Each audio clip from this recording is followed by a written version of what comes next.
This is problem 13-54E. It's on page 724. A mixture of helium and nitrogen with a nitrogen mass fraction of 35% is contained in a piston cylinder device arranged to maintain a fixed pressure of 100 psi. So this is an English units problem, and it's this constant pressure cylinder. Determine the work produced in BTUs per pound mass as the device is heated from 100 to 500 degrees Fahrenheit.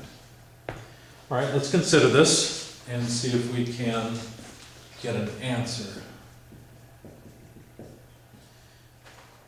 So the piston cylinder device, trying to draw a vertical line, that didn't come out very good. There we go, that's better.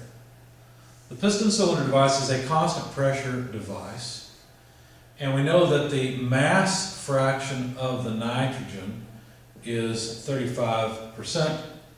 The mass fraction of the helium is the balance, 65%. We know that the pressure initially is 100 kilopascals, and the initial temperature is 100 degrees Fahrenheit, but the final temperature, or the temperature in state 2, is 500 degrees Fahrenheit. I won't draw another piston. Obviously, if heat is added, I really need some more walls on this so that the piston can expand, but you get the idea. And we're just basically supposed to, with this being given, we're supposed to find the amount of work per unit mass that this will produce. Well, how will it produce work? Well, as you add heat, the cylinder is going to go up and it'll produce boundary work. So really, this is asking how much boundary work is produced as we add heat to change the temperature from 100 to 500 degrees Fahrenheit.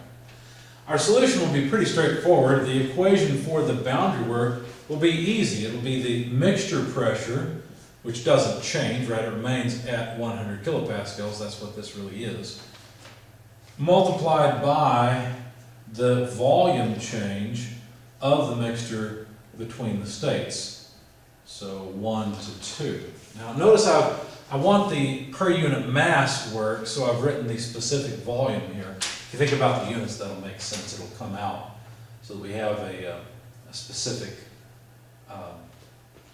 boundary work.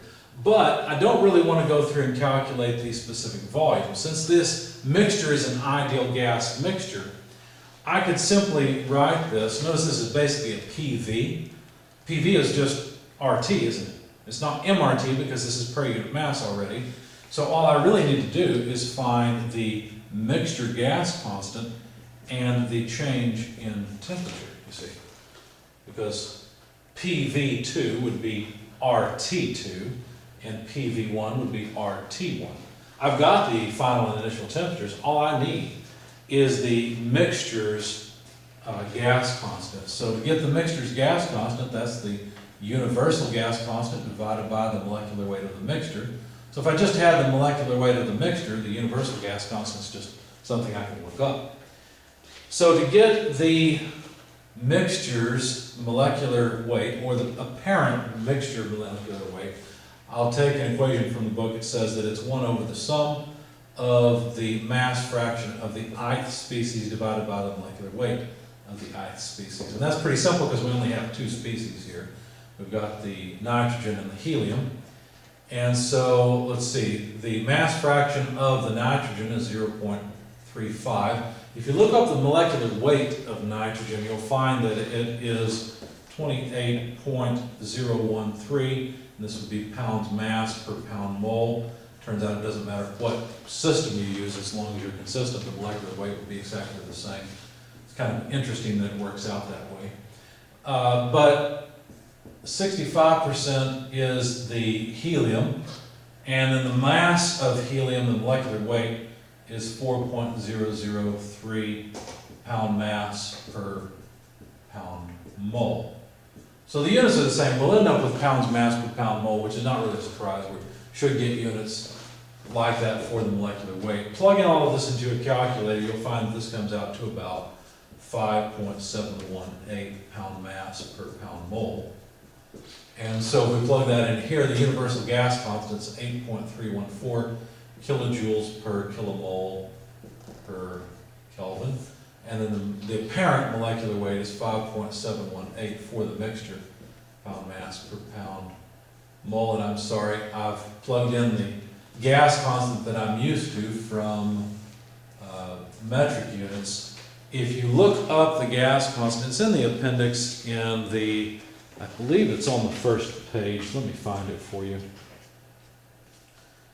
So let's see, if you go to the footnotes on page 958 for table A1E, they've got the universal gas constant listed there in BTUs per pound mole per Rankine.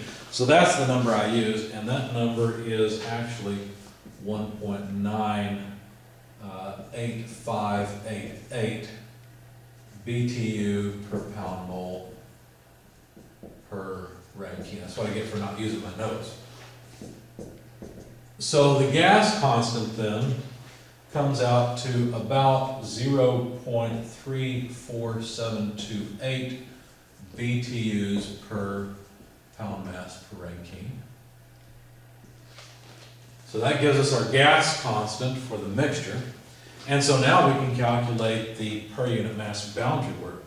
So this is what, 0.34728 BTU per pound mass per Rankine.